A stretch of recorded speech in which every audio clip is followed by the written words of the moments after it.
I sit in my car in this driveway like I'm 17 again, except I'm not. I'm 37, and my hands shake against the steering wheel in a way they never did when I was young. The house in front of me glows with warm yellow lights spilling from every window, and I can hear them laughing inside. That particular kind of laughter that happens when people who haven't seen each other in years pretend the distance doesn't matter. I almost didn't come. Clara said I should. She said it would be good for me to see old friends, to get out of the house, to remember who I used to be before I became this person who comes home to silence and pours a drink I don't really want just to have something to do with my hands. I told her I'd think about it, but I was already planning to decline. Make up some excuse about work, about Ethan having a school thing, about anything that would keep me from having to sit in a room full of people who knew me when I still believed I could become someone interesting. But here I am, parked outside Tommy Brennan's childhood home like I'm waiting for permission to exist. The engine ticks as it cools, and I catch my reflection in the rearview mirror. 15 pounds heavier than I was in high school. Hair thinning at the temples in a way I keep meaning to ask my barber about, but never do. Lines around my eyes that Clara says make me look distinguished, but I know they just make me look tired. I look tired because I am tired. Tired in a way that 8 hours of sleep never fixes. I remember sitting in this same driveway 20 years ago, waiting for Julian to come outside so we could walk to school together. I was always early, always anxious about being late, and he was always running behind, stumbling out his front door with his backpack half open and his hair sticking up on one side. I would lean against my car and watch him through his bedroom window, moving around in that careless way he had, and I would feel something in my chest that I never named. Never let myself name. Through the window of Tommy's house, I can see shadows moving across the walls. Someone gestures wildly with their hands, probably telling the story about the time we drove to the state fair and Tommy got sick on the Tilt-A-Whirl. Someone else throws their head back laughing, and for a moment I think I recognize the shape of that laugh, the way it fills a room and makes everyone else want to laugh too. I know he's in there. Julian. I saw his name on the Facebook event page that I stared at for 3 weeks before finally clicking attending Julian Keller. Even typing his name into the search bar felt like admitting something I wasn't ready to admit. His profile picture showed him standing on what looked like a hiking trail, squinting into the sun, older but still recognizably him. Still tall and lean with that sharp, mischievous smile that used to make my stomach flip in ways I convinced myself were normal. Just the way everyone's stomach flipped when Julian smiled at them. My phone buzzes on the passenger seat.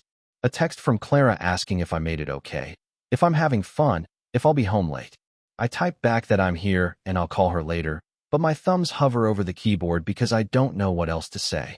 How do you tell your wife that you're sitting in a driveway having a panic attack about seeing your best friend from high school?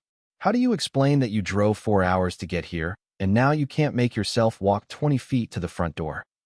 The truth is, I never really knew why Julian and I stopped being friends. One day we were inseparable, and the next day he was avoiding me in the hallways, finding excuses not to hang out, letting my calls go to voicemail until I stopped calling altogether. I told myself it was normal. People grow apart. We were about to graduate anyway, about to go to different colleges, about to become different people. But it happened so suddenly, so completely, that for months I felt like I was walking around with a piece of myself missing. I tried to ask him about it once, cornered him by his locker senior year, and said we needed to talk. He looked at me with those dark eyes that used to be so easy to read and said there was nothing to talk about. Said we were just growing up, and sometimes that meant growing apart. He said it like it was simple, like it didn't matter, but his hands were shaking when he closed his locker and walked away. A car door slammed somewhere down the street, and I realize I've been sitting here for almost 10 minutes. Long enough for the windows to fog slightly, long enough for someone inside to notice the strange car in the driveway and wonder who's sitting in it like a creep. I take a deep breath and taste the familiar air of this town, something between pine trees and old memories and the faint exhaust from the paper mill on the other side of the highway. When I finally open the car door, the cold hits me immediately. October in New Hampshire, the kind of cold that makes you remember every October before it. The kind of cold that makes you think about football games and bonfires, and the way Julian used to steal my jacket during halftime because he never remembered to bring his own. I pull my coat tighter and notice that my wedding ring catches the light from the porch lamp, a small flash of gold that feels heavier than it should. The sound of my footsteps on the gravel seems too loud, but the laughter from inside the house covers it. I can make out individual voices now. Sarah Martinez, who was student body president and went to Stanford for pre-med.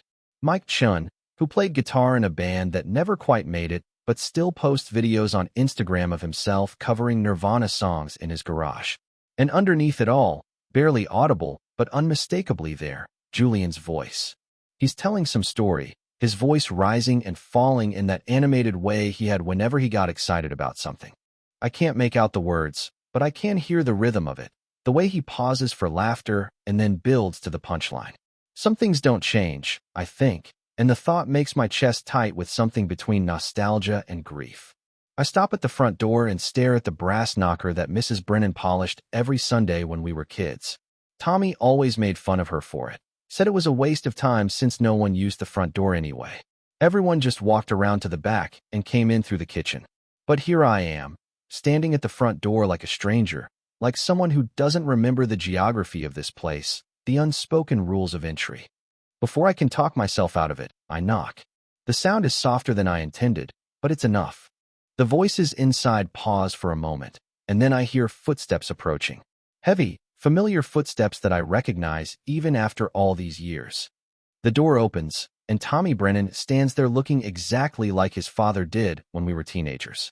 Thinning hair, kind eyes, the same plaid shirt he probably wore to work at the hardware store he took over when his dad retired.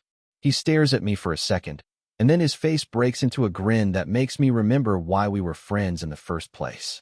Nathaniel Rhodes, he says, like my name is the punchline to a joke he's been waiting years to tell. I was wondering if you'd actually show up. I try to smile back, try to match his enthusiasm, but my face feels frozen. I manage to say something about traffic, about almost turning around twice, about how strange it is to be back here. He claps me on the shoulder and pulls me inside, talking over me about how great I look, how long it's been, how he can't wait for me to see everyone. The house smells exactly the same. Pine sol and coffee and something faintly sweet that might be Mrs. Brennan's apple pie candles. The walls are covered with the same family photos, though now there are wedding pictures and baby pictures mixed in with the school portraits. Tommy leads me toward the living room, still talking, but I'm not really listening anymore because I can see them now. All of them. Sitting in a loose circle on the carpet and the couch, red plastic cups in their hands, looking older but essentially unchanged. And there, leaning against the far wall with his legs stretched out in front of him, is Julian. He's taller than I remembered, or maybe I've just gotten shorter. His hair is darker now, less of the sandy brown it used to be and more of a deep chestnut with silver threading through it at the temples. He's wearing a gray sweater that looks expensive and jeans that actually fit him, unlike the baggy everything he wore in high school. He looks good. He looks like someone who figured out who he was supposed to become and actually became that person. When he sees me, his face doesn't change exactly, but something in his eyes shifts. A recognition that goes deeper than just remembering someone from high school. He raises his hand in a small wave, and I notice that he's not wearing a wedding ring. I notice this immediately, and then hate myself for noticing. The room erupts in greetings and half-hugs and questions about what I've been up to for the past 20 years. I answer automatically, going through the motions of small talk, while my mind stays focused on Julian across the room. He doesn't get up to greet me, doesn't push through the crowd to say hello. He just watches me with those dark eyes that used to see everything, and I wonder what he sees now. Someone hands me a beer, and someone else asks about my wife, my kid, my job. I answer their questions and ask the appropriate follow-up questions about their lives, their marriages, their divorces, their careers. But the whole time, I'm aware of Julian's presence like a magnetic pull. When he finally gets up to get another drink, I feel the movement in my peripheral vision even though I'm not looking directly at him.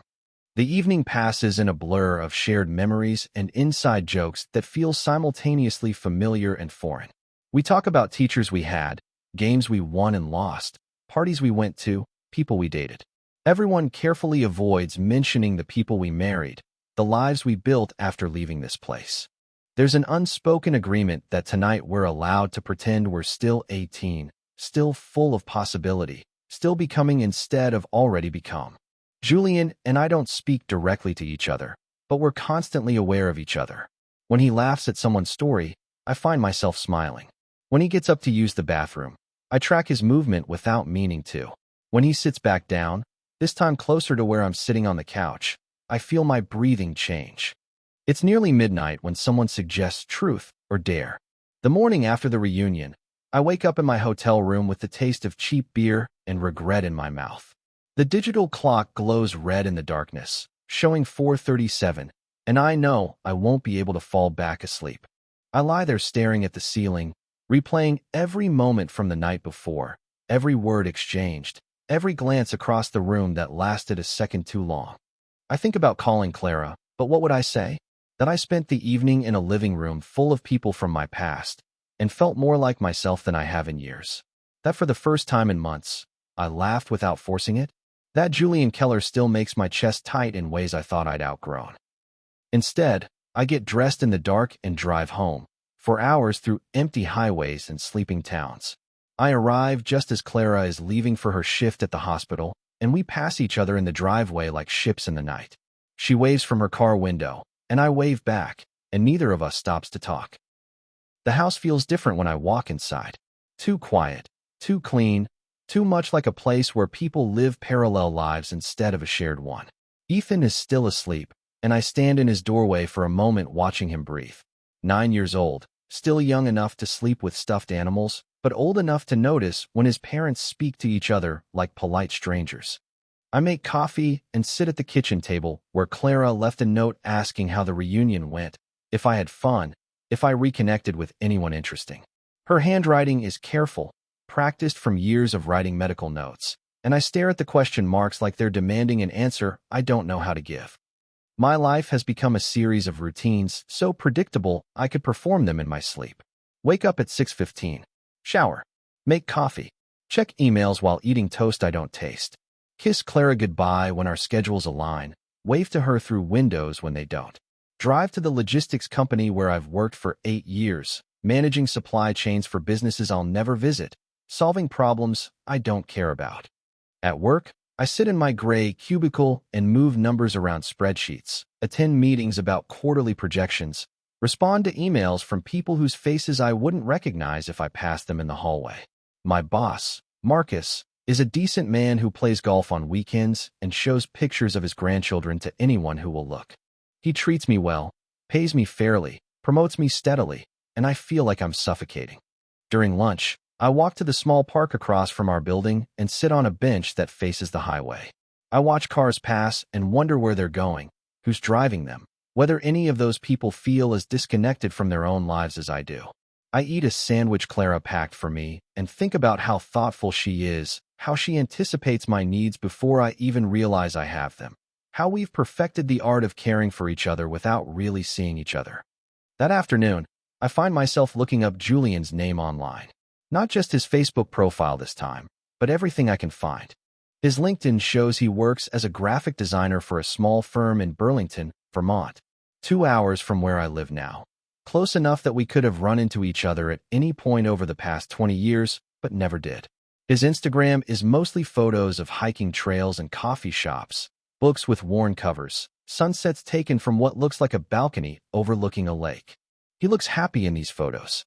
Not the performed happiness of social media, but genuinely content. Like someone who figured out what he wanted and found a way to get it. I scroll through months of his life, looking for clues about who he's become, whether he's married, whether he ever thinks about our friendship and how it ended so abruptly. There are no photos of a partner, no comments that suggest a romantic relationship, no obvious signs of the life he's built beyond work and solitude, and the kinds of small pleasures that fill a day when you're not trying to be anyone other than yourself. When I get home that evening, Clara is already there, making dinner while Ethan does homework at the kitchen table. They're talking about his science project, something about volcanoes, and their voices blend together in the comfortable rhythm of a conversation that doesn't need my participation. I stand in the doorway for a moment, watching my family, and feel like I'm looking at someone else's life through a window. Clara asks about my day, and I tell her it was fine. She tells me about a difficult patient, a new nurse who seems promising, a doctor who's been making everyone's life harder than it needs to be. We eat dinner and discuss Ethan's weekend soccer game, the dishwasher that's been making strange noises, the vacation we keep saying we should plan but never do. After Ethan goes to bed, Clara and I sit on the couch watching a crime drama neither of us really follows. She scrolls through her phone while I pretend to read a book I've been carrying around for months. The silence between us isn't uncomfortable exactly, but it's not comfortable either. It's the silence of two people who've forgotten how to be curious about each other.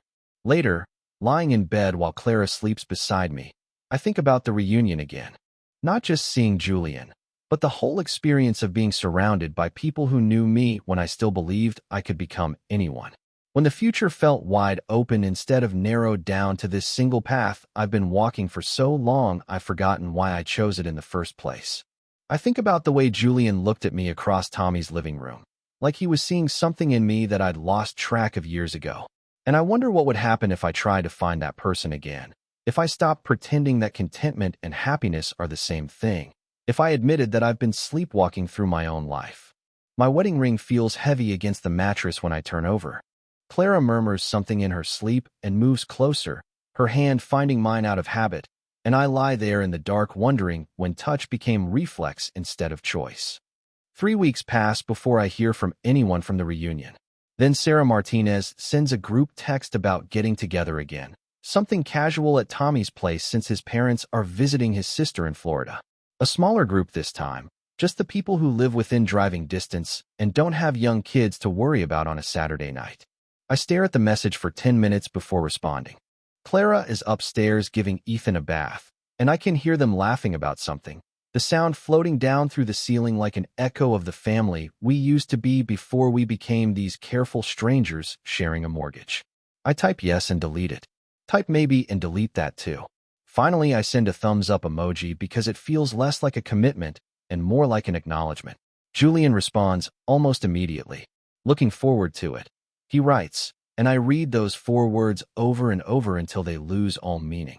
The week drags by with the particular weight of anticipation mixed with dread. I find myself checking my reflection more often, considering whether I need a haircut, wondering if the shirt I'm planning to wear makes me look older than I already am. Clara notices my distraction but doesn't comment on it directly. Instead, she asks if I'm feeling okay, if work is stressing me out, if there's anything I want to talk about. I tell her I'm fine, and she nods like she believes me, but her eyes linger on my face like she's reading something written in a language she doesn't quite understand. Saturday evening arrives gray and cold, the kind of October weather that makes you think about winter coming whether you want to or not. I tell Clara I'll be home by midnight, and she tells me to have fun, to be safe, to say hello to everyone for her. She doesn't ask to come along, and I don't invite her. We've reached that point in our marriage where we both understand there are parts of our lives that don't naturally include the other person. The drive to Tommy's house feels different this time.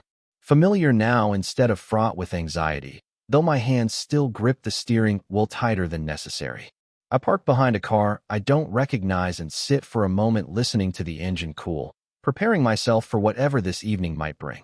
Inside, the group is smaller like Sarah promised.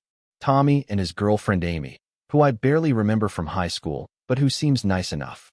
Mike Chun with his guitar, because of course he brought his guitar. Sarah herself, divorced now and working as a veterinarian in Manchester. A few others I recognize, but couldn't name if my life depended on it. And Julian, sitting on the same couch where he sat 3 weeks ago, wearing a dark blue sweater that makes his eyes look almost black in the lamplight. He raises his beer when he sees me, a gesture that could mean anything or nothing, and I raise mine back. The evening starts the same way the reunion did, with shared memories and gentle teasing about who's gained weight, who's lost hair, who's living the life they thought they wanted when we were 18. But the energy is different with fewer people. More intimate somehow, like we're not performing our adult selves as much as remembering our younger ones. Someone mentions the bottle of wine Amy brought, and someone else jokes about playing drinking games like we used to. Mike starts playing acoustic versions of songs we used to love, and we all sing along badly, laughing at ourselves for remembering every word to music we haven't thought about in years. It's after 11 when Sarah suggests truth or dare, and the suggestion hangs in the air for a moment like a challenge. We're too old for this, someone says, but they're smiling when they say it. We're too sober for this, someone else adds, and that gets a bigger laugh. But somehow we end up sitting in a circle on Tommy's living room floor anyway, because maybe part of growing up is learning when it's okay to be ridiculous.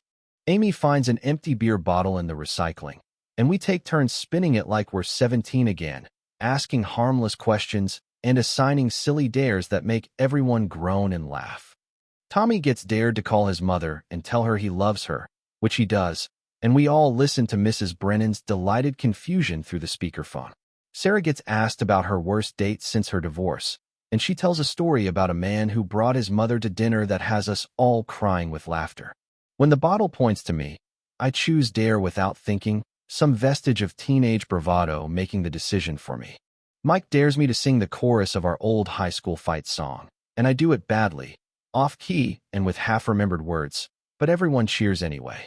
The bottle spins again, slower this time, and when it stops pointing at Julian, the room gets quieter somehow. Maybe it's the late hour, or the wine, or the strange magic of revisiting our younger selves, but something shifts in the atmosphere. Julian looks around the circle, his eyes lingering on each face before settling on mine. He says truth, and Sarah asks him if he ever regrets not staying in touch with people from high school. He thinks for a long moment before answering, his gaze never leaving my face. Some people, he says quietly. Some people I regret losing touch with more than others. The bottle spins again, and this time when it stops, it's pointing at Julian again. The odds of that happening twice in a row seem impossible, but here we are. He laughs and shakes his head like he can't believe his luck, good or bad. This time he chooses dare. The room is silent for a moment while everyone thinks, and I can hear the clock on Tommy's mantle ticking, marking seconds that feel heavier than they should. Finally, Julian looks directly at me, and I see something in his expression that makes my chest tight. "I dare you to kiss Nathaniel," he says, and the words hang in the air like smoke. Everyone laughs, the same kind of nervous laughter that filled Tommy's living room when we were teenagers, and someone suggested something that felt dangerous. But Julian isn't laughing. He's looking at me with those dark eyes that used to see everything, and I realize he's not joking. I realize I don't want him to be joking. The laughter dies down, and everyone is looking at us now, waiting to see what happens next. I could make a joke, could deflect with humor the way I've learned to deflect everything that feels too real, too complicated, too much. But instead I lean forward, close enough to see the flecks of gold in Julian's brown eyes, close enough to smell his cologne and the faint scent of the wine we've been drinking. When our lips meet, I expect him to pull away immediately, to laugh it off like the joke everyone assumes it is. But he doesn't pull away. Instead, his hand finds the back of my neck, and he deepens the kiss just enough to make it clear that this isn't performance. This is something else entirely. When we separate, the room is completely silent for a heartbeat that stretches into eternity. Then someone clears their throat, someone else makes a comment about how committed we are to our dares, and the moment passes into nervous laughter and the next spin of the bottle. But Julian's eyes stay on mine, steady and knowing, and I can still feel the warmth of his hand on my neck like a brand. I barely sleep that night. Every time I close my eyes, I feel Julian's hand on the back of my neck, taste the wine on his lips, remember the way he looked at me when we separated like he was seeing something he'd been waiting 20 years to find again. Clara lies beside me breathing steadily, and I count the space between each exhale, measuring the distance between her sleep and my wakefulness. At dawn, I give up pretending and make coffee in the dark kitchen, standing at the window watching the neighborhood come alive. Mrs. Patterson from next door walks her ancient golden retriever past our house, the same route they've taken every morning for the 5 years we've lived here. The dog moves slowly now, arthritic but determined, and I wonder if that's what commitment looks like. Not passion or excitement, but the steady decision to keep walking the same path even when your joints ache and the journey takes longer than it used to. Sunday passes in a haze of ordinary family activities. Ethan's soccer game, where I stand on the sidelines with the other parents and cheer at appropriate moments while my mind replays every second of the previous night. Grocery shopping with Clara, pushing our cart through fluorescent-lit aisles while she checks items off her carefully organized list. Dinner prep and homework supervision, and all the small rituals that comprise a life I've built but no longer recognize as my own. Clara notices my distraction over dinner. She asks gentle questions about the reunion, about who was there, about what we talked about. I answer carefully, editing out the parts that matter most, describing a sanitized version of the evening that includes laughter and nostalgia, but nothing that might crack the careful surface of our marriage. Monday morning arrives gray and ordinary, and I drive to work through the same streets I've traveled for 8 years, past the same landmarks that have become invisible through repetition. At my desk, I stare at spreadsheets full of numbers that represent things I don't care about, attend meetings where people discuss problems that feel microscopic compared to the questions echoing in my head. During lunch, instead of walking to the park, I sit in my car and call the number I memorized from Julian's Facebook profile, but never thought I'd use. It rings 3 times before he answers, and when he says hello, his voice sounds exactly the same as it did when we were 18 and the world felt infinite with possibility. I tell him I've been thinking about Saturday night, about what happened, about what it might mean. He's quiet for a long moment, and I can hear traffic in the background, the sound of a life happening somewhere 2 hours away from mine.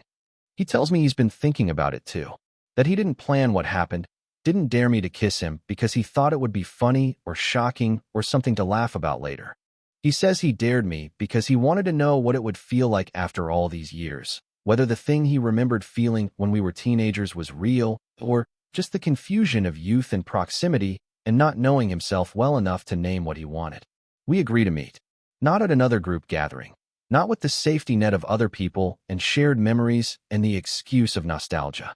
Just us, somewhere neutral, somewhere we can talk without the weight of everyone else's expectations pressing down on us. He suggests a hiking trail halfway between our towns, a place neither of us has been before, but that exists on both our maps. Saturday afternoon, he says, if I can get away. If I want to get away. I tell him yes before I can talk myself out of it. The week stretches endlessly. Every conversation with Clara feels loaded with subtext I'm afraid she'll notice. Every bedtime routine with Ethan feels precious in a way that makes my chest ache. I catch myself studying my life like I'm trying to memorize it, cataloging the small details of a routine I might be preparing to abandon without knowing it yet. Thursday evening, Clara asks if I'm having an affair. She doesn't accuse, doesn't get angry. She just asks the question while we're loading the dishwasher after dinner, her voice calm and clinical like she's inquiring about symptoms in a patient. I tell her no, which is technically true but feels like a lie anyway. She nods and continues rinsing plates, but I can see the tension in her shoulders, the way she's holding herself like she's bracing for impact. That night we lie in bed not touching, the space between us feeling wider than the few inches it actually measures. I want to reach for her, to close that distance, to pretend that wanting to understand myself better doesn't have to mean hurting the person who's built a life with me. But my hand stays on my side of the mattress, and hers stays on hers, and we both stare at the ceiling like it holds answers neither of us is brave enough to speak out loud. Saturday arrives bright and cold, the kind of autumn day that makes everything look sharper, more vivid. I tell Clara I'm meeting an old friend for coffee, which is close enough to the truth to leave my conscience mostly intact. She nods and tells me to have fun, but her smile doesn't reach her eyes. The drive to the trailhead takes exactly 1 hour and 17 minutes. I count every mile, every traffic light, every decision point where I could turn around and go home and pretend this need to understand myself isn't worth risking everything I've spent 15 years building. But I don't turn around. I park in the gravel lot next to Julian's blue Honda and sit for a moment, hands gripping the steering wheel like it's the only thing keeping me anchored to the person I was before I got out of the car. Julian is waiting by the trail marker, wearing hiking boots and a jacket that makes him look like someone who spends his weekends outdoors instead of in corporate conference rooms. When he sees me, he raises his hand in that same small wave that made my chest tight 3 weeks ago, and I know that whatever happens next, whatever we say or don't say on this trail, I've already crossed a line I can't uncross. We start walking without talking, our footsteps finding a rhythm on the packed dirt path that winds through trees, just beginning to show their autumn colors. The silence isn't uncomfortable, but it's heavy with everything we haven't said yet, everything we might be about to say. After 20 minutes, the trail opens into a small clearing where someone has placed a bench facing west toward mountains that look like they go on forever. Julian sits down and I sit beside him, close enough that I can feel the warmth radiating from his body in the cool air. He tells me he moved to Vermont partly to get away from memories of our friendship, from questions about why it ended so abruptly, From the way I looked at him in the hallways senior year, like I was trying to solve a puzzle I didn't have all the pieces to. He tells me he had a crush on me that felt so overwhelming he didn't know what to do with it except run away. That he spent our entire senior year terrified I would figure it out and hate him for it. Or worse, pity him for it. I tell him I never hated him. That I spent months wondering what I'd done wrong, what I'd said or failed to say that made him disappear from my life so completely. We sit in the clearing as the sun moves across the sky, and slowly, carefully, we begin to excavate 20 years of questions neither of us ever thought we'd get to ask. The sun is starting to set when Julian finally tells me the whole truth about senior year. How he spent months watching me across classrooms and cafeterias, memorizing the way I laughed at Mike's terrible jokes, the way I concentrated during tests with my tongue pressed against my bottom lip, the way I looked when I thought no one was paying attention. How he lay awake at night, imagining what it would feel like to hold my hand, to kiss me, to tell me things he couldn't even admit to himself in daylight. He says he tried to make it go away. Dated Jennifer Morrison for 3 months. Convinced himself that what he felt for me was just confusion, just the intensity of close friendship magnified by teenage hormones and the claustrophobia of small-town life. But every time Jennifer kissed him, he found himself wondering what it would be like if it were me instead. The night he decided to end our friendship, he'd been lying on his bedroom floor listening to a mixtape I'd made him, and the realization hit him like a physical blow that he was in love with his best friend.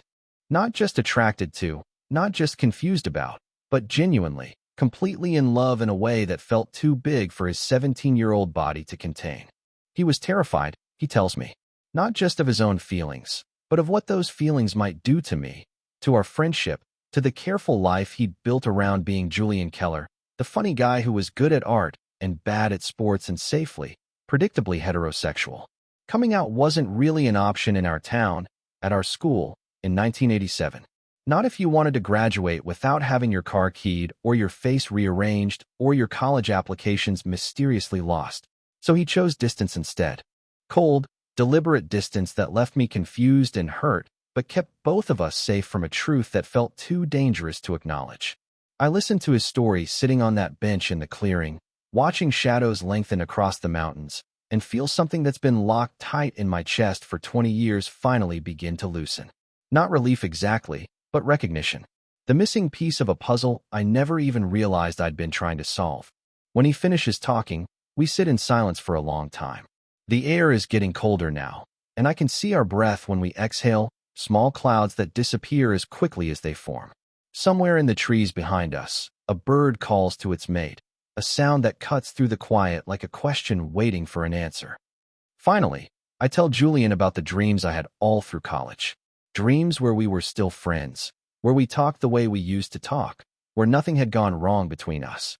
How I would wake up from those dreams feeling homesick for something I couldn't name, missing a version of myself that only existed when he was around to see it.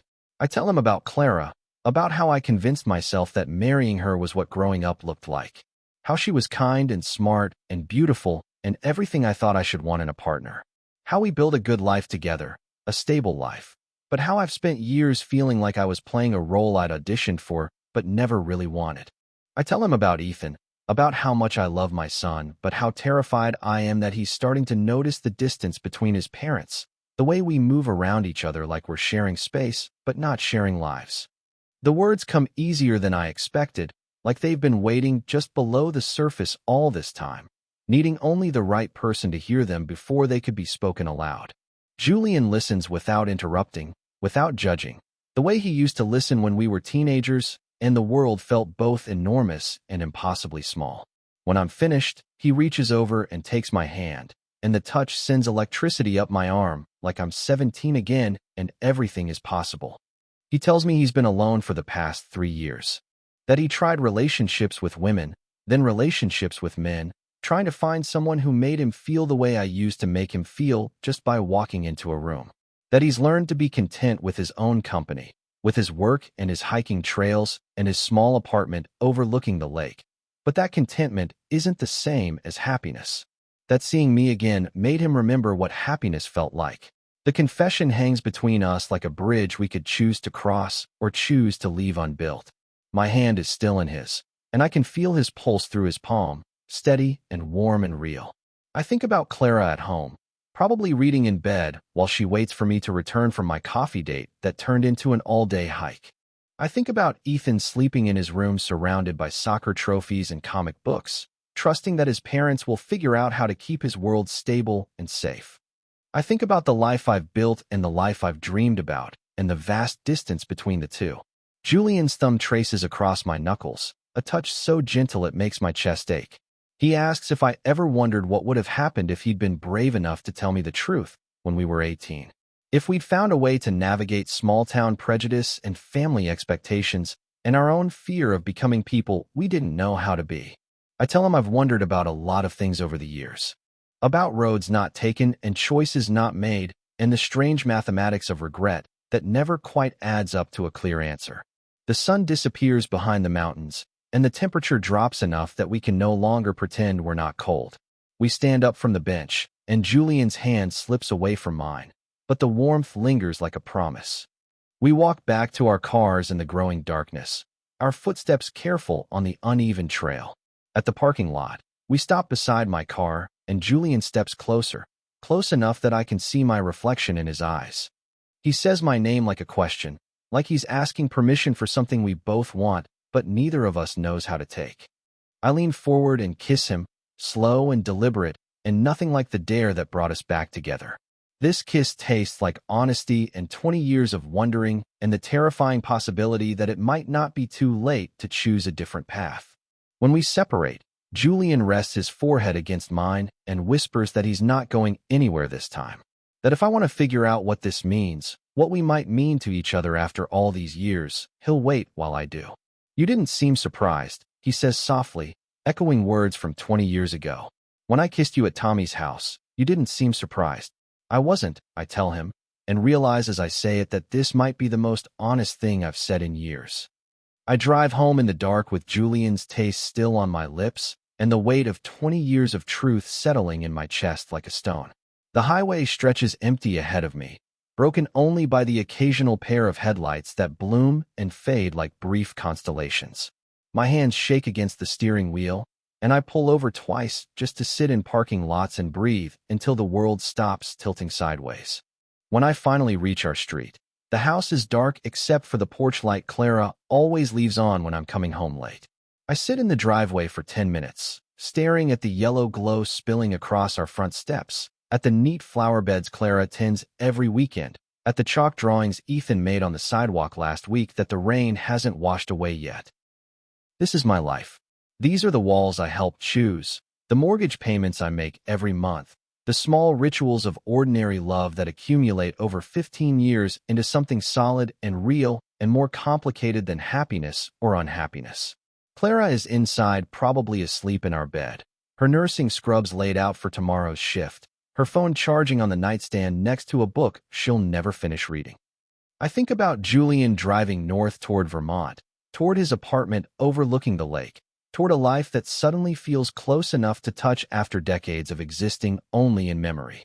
I think about the way he said my name like a prayer, like a question, like something precious he'd been afraid to break. Inside, the house smells like the lavender candle Clara burns before bed, the one she bought because she read somewhere that it helps with sleep.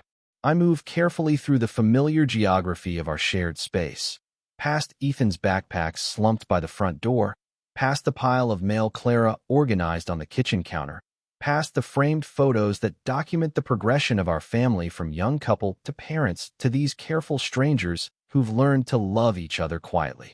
Clara is awake when I slip into our bedroom. She doesn't turn over or ask how my evening went, but I can tell from her breathing that sleep is still hours away for both of us.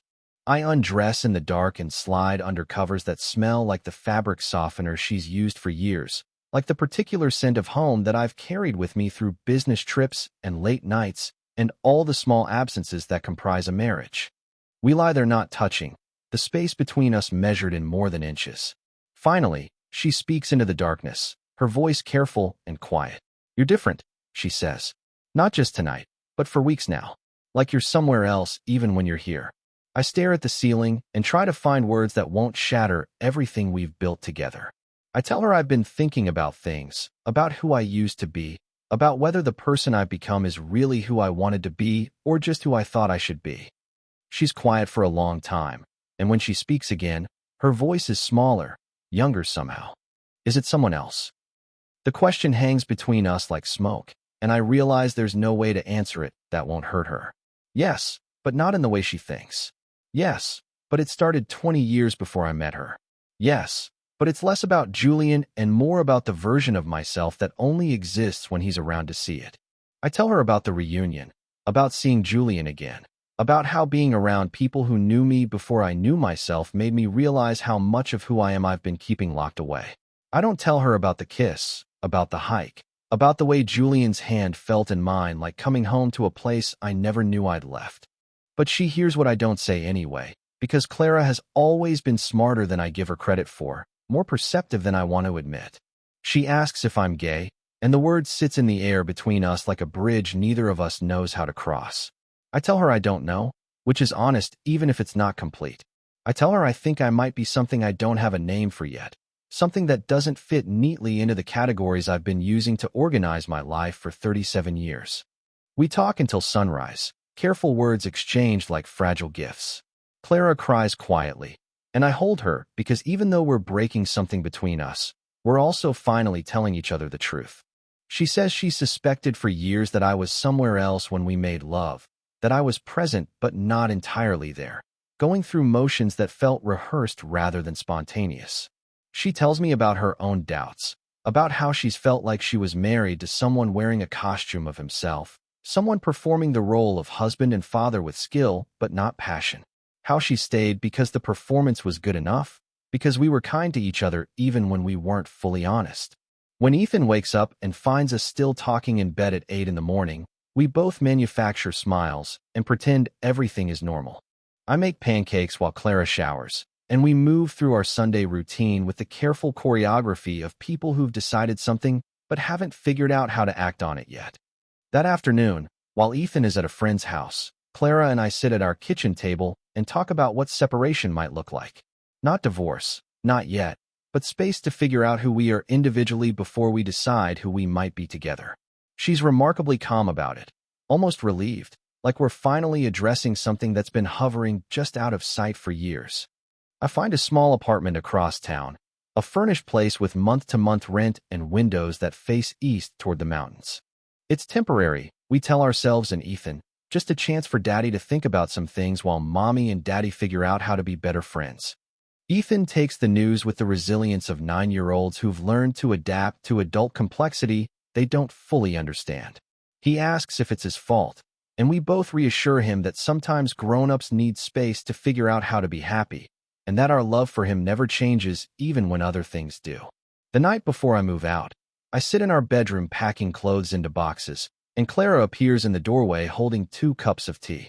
We sit on the bed we've shared for 15 years, surrounded by the accumulation of a life we built together, and toast to the possibility that sometimes the bravest thing you can do is admit when something isn't working and try to fix it before it breaks completely. My wedding ring sits on the dresser where I placed it an hour ago, catching the last light from our bedroom window. Clara doesn't ask me to put it back on, and I don't ask her to keep wearing hers. Some decisions announce themselves quietly, without ceremony, in the space between what was and what might be. The apartment is smaller than I expected, furnished with the kind of generic furniture that suggests temporary lives and tentative decisions. I spend the first week moving through rooms that smell like other people's choices, learning the particular sounds this place makes when it settles at night, when the refrigerator hums to life, when footsteps echo from the apartment above mine. I call Julian 3 days after I move out, my fingers trembling as I dial the number I've memorized but never had the courage to use until now. He answers on the second ring, and when I tell him about Clara, about the separation, about the small space I've carved out to figure out who I might become, his silence stretches long enough that I wonder if the connection has failed. Finally, he asks if I'm okay, and the question breaks something open in my chest because no one has asked me that in years. Not about work stress or family obligations or the surface concerns that fill most conversations, but about the deeper question of whether I'm okay in my own skin, in my own life, in the space between who I was and who I'm learning to be. I tell him I don't know yet, but that for the first time in years I'm asking the right questions. We meet for coffee on a Tuesday morning in a small town neither of us has reason to visit except to see each other. The cafe is nearly empty, just us and an elderly man reading a newspaper by the window and a college student typing furiously on a laptop that's covered with stickers from places I've never been. Julian looks different in daylight, older and more real somehow than he did on the hiking trail or in the soft glow of Tommy's living room. There are lines around his eyes that speak of years spent outdoors, silver threading through hair that catches the morning light streaming through tall windows. He orders his coffee black, and I remember that he used to drink it with cream and sugar when we were teenagers, sweetness he's apparently learned to live without. We talk carefully at first, like people relearning a language they once spoke fluently. He tells me about his work, about the small design projects that keep him busy but not passionate, about the hiking trails he's explored and the books he's been reading and the quiet rhythms of a life lived mostly in solitude. I tell him about the apartment, about how strange it feels to wake up in a bed that's mine alone, about the way Ethan visits every weekend and fills the small space with laughter and soccer balls and the particular chaos that 9-year-olds carry with them everywhere, about how Clara and I are learning to be friends again, how removing the pressure of marriage has somehow made it easier to remember why we liked each other in the first place. When we finish our coffee, Julian suggests a walk, and we find ourselves on a path that winds along a creek where ice is just beginning to form at the edges. Our footsteps crunch on leaves that fell weeks ago, and our breath makes small clouds in the cold air that disappear as quickly as they form. He tells me he's been thinking about us, about what it might mean to try again after 20 years of separate lives and separate choices. He says he doesn't want to be the reason my marriage ends, doesn't want to carry the weight of breaking up a family, doesn't want our story to begin with someone else's ending. I tell him it's not that simple, that Clara and I have been breaking apart slowly for years, that meeting him again just helped me name something I'd been feeling but couldn't articulate, that choosing to be honest about who I am isn't the same as choosing him over her, even though I understand why it might look that way from the outside. We stop walking when we reach a small bridge that crosses the creek, and Julian leans against the railing, looking down at water that moves too quickly to freeze completely. The silence between us isn't uncomfortable, but it's heavy with everything we haven't said yet, everything we're still learning how to want. He asks if I'm scared, and I tell him I'm terrified.